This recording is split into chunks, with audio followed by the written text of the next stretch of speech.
Nagtornado yun eh. Ano ba yun? 1949 pa rin yun ano. 1949. Oo nga, buntis nga ako kay 7 months ako kay Boy eh. Gawa ng July, ano yun eh. July 4 daw yun Oo, eh. July 4. Oo, 7 months ako. Buntis ako kay Boy.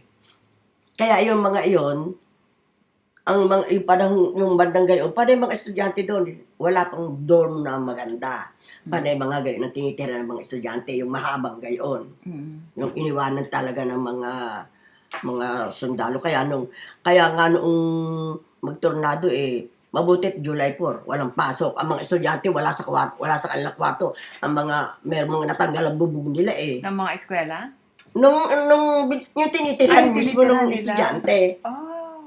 Kasi wala pa naman mga eskwelahang ano din, ang eskwelahan naman nung pinapasokan din nila noon eh.